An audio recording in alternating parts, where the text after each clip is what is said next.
Fall is my favorite season by far, but this wonderful season is a shopping trigger for many of us, and it was for me.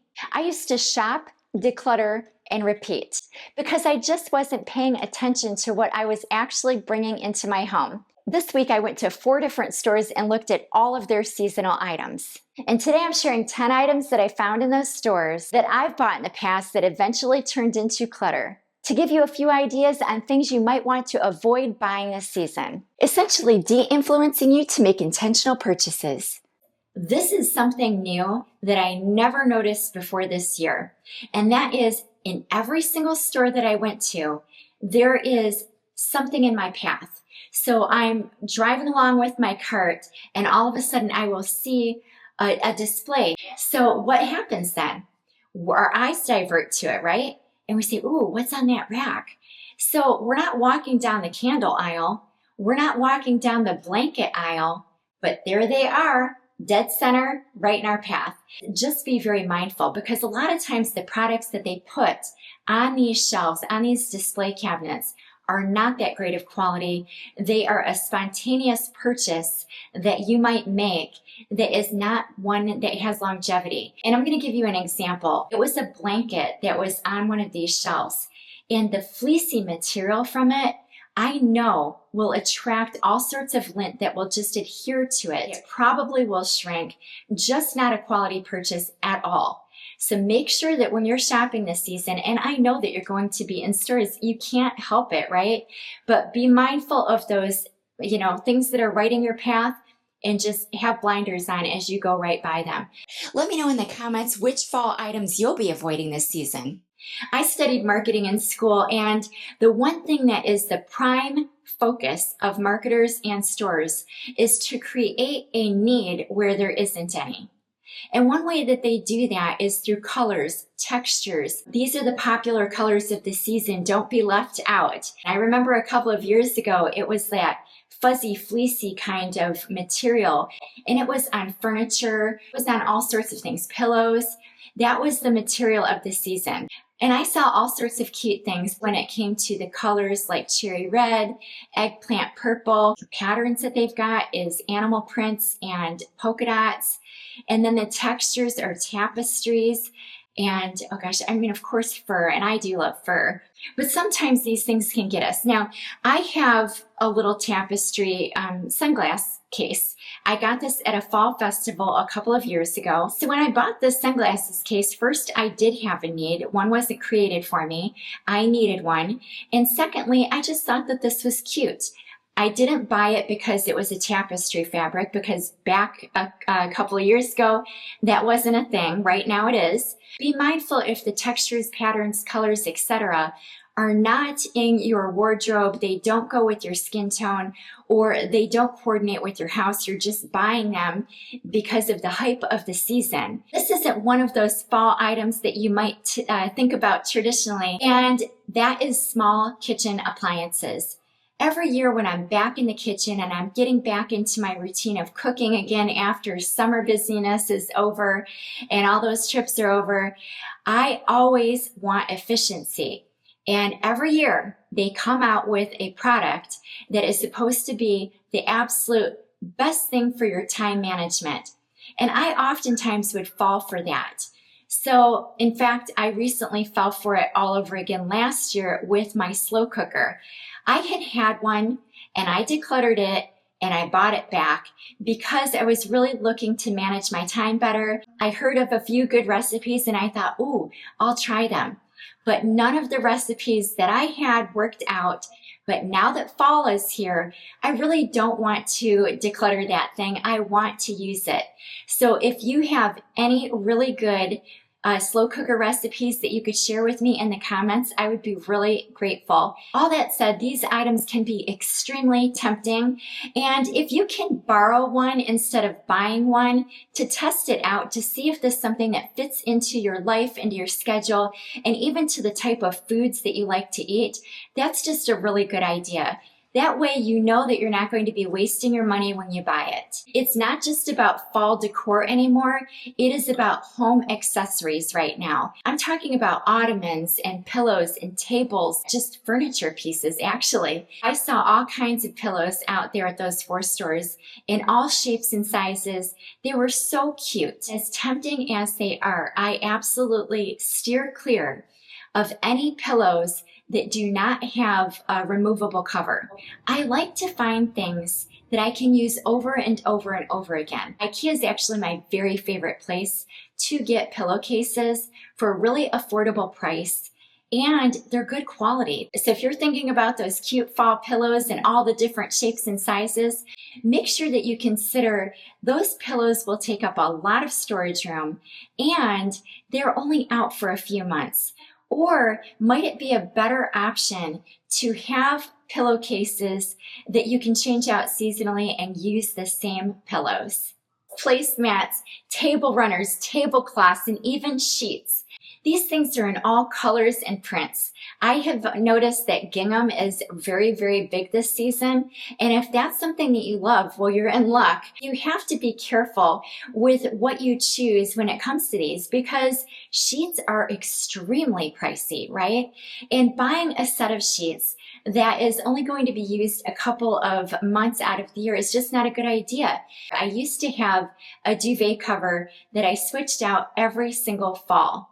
And last fall, I was thinking to myself, I don't want to do this. I love the one that's on the bed already. I don't want to change it out. So I didn't. And I donated that other one. The only time that this current duvet cover is going off my bed is when it absolutely falls apart. That's how much I love it. And that is really what you want to feel when you're shopping for these fall seasonal items. This is something I would do all the time. When I would go in the store and I would see those cute little organizers, boxes and bins, and all the special fall colors that, by the way, didn't even go with my house, I would buy them because I love to organize. And I thought, isn't it kind of a good idea or cute to buy the colors that coordinate with the stuff that's in it? So I would shop, declutter, and repeat these year after year because it was so frustrating for me when I would go to organize, these things didn't match up correctly, or I would fall short on having enough to store the things I had to store. So I got rid of all of those once and for all, and I have not repeated that in quite some time. What I did instead was I bought about 5 different organizing bins and baskets through my house. Let's say I have granola bars. Right now I've got granola bars in my kitchen and I'm using my small cream baskets. But let's say one of these days we decide we don't like granola bars anymore and I don't need that basket in that cabinet. I can take that basket anywhere else in my house and use it. But when you buy singular or maybe even just a couple of those seasonal types of organizing tools, you're not going to have longevity with those. The things that you need to go inside of them, you're going to outgrow them eventually. Just avoid those kind of things altogether and think long-term instead when you're buying your organization solutions. This is kind of a funny one, and it might not be the typical item you think that I would say, but it's boxed baked goods. I ran into these in every store that I went to. And basically it's muffins. You'll add some eggs or some butter or oil and you mix it up and you bake it. It's quick and easy. But I used to shop and declutter and repeat those because every time I would buy them, I would never make them because I like to bake myself, but I'd get caught up in that holiday hype. But I would encourage you to be the type of person that makes it yourself. For one, you know the ingredients that are going into it. And 2, it is so much cheaper. And right now, things are so expensive. You can buy these ingredients in bulk and make them all season long, and you know exactly what's in it. There's no weird things in the ingredients list that you can't even pronounce. In my old big house, before we downsized to this house so that we could travel more, I had a giant TV armoire. And I had really tall ceilings at the time. We do here too, but this was one of those really tall ceilings. And on top of that, I had a giant flower arrangement in a wooden planter. and it had all sorts of beautiful fall flowers every year that I would put out. Then the other 9 months of the year, it would be stored down in my basement, taking up a huge amount of room in my storage area, just huge. This thing was like this and like this. When we were moving and I took down that giant planter out of the storage area, it was just filled with dust. And those things are impossible to clean. So when you're going through the stores this fall season, highly consider, is this something that you want to add to your home that is just going to collect dust? Or can you find natural things like maybe seasonal flowers, mums that you can go ahead after the season is over and maybe plant in your backyard and get the benefit of those year after year? Is that something you can do? Or even fresh flowers?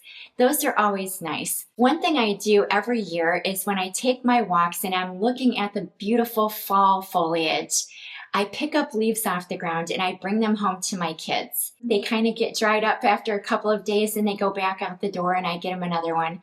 But it's just something special that I do to really contemplate how beautiful it is outside and take that in versus all of the stuff that I used to be consumed with. At all 4 stores that I went to, they had these art kits. And I used to be one that would buy those kind of art kits for my kids. And sometimes they're needlepoint, sometimes they're painting kits. Maybe take a different perspective on this and do something that has a little bit more longevity. Like maybe you get paints and a canvas and your kids can draw fall art. It's something that every year when you get that out, they can look at it and think, you know what, I did that. And it's just so much more meaningful than any art kit that you can get at the store. Next, we're going to talk about seasonal dishes. I had so much of that stuff, and over the last couple of years, I have really let go of a ton of it. And I don't intend to have it anymore. Ultimately, I just decided it's not worth my storage space to have them. Now I just use my white dishes along with some other colors that I have in the same exact dishes and my white serveware that are bowls and platters. And what do I accessorize with? Just a few seasonal decorative items and consumables, which I'll be sharing with you soon in another video. So just consider this when you're looking at that cute little mug that has pumpkins all over it. Is this something that you're going to be able to use all year around? Or is there a better item that you can choose to accessorize with that isn't going to clog up your cabinets and really take up storage for 9 other months of the year? And also, I just want to say, if any of the items I mentioned today are something that you like, I don't want you to think that that's not a good thing, because my dog has a Snoopy blanket actually, and it's not a Halloween one, but she has a Snoopy blanket and it's real cute. We keep it in our car and she loves it. But oftentimes that type of purchase just isn't one that we're having a lot of intentionality about. And that's really what this video is about. So if you bought something that I mentioned on the list and you love it, I'm happy for you. I truly am, because that is a good purchase for you. And that's really what it's all about. If you enjoyed this video, make sure that you subscribe to my channel and leave me a comment below and introduce yourself. I would love to meet you. And don't forget to check out one of these next videos that YouTube picked out just for you.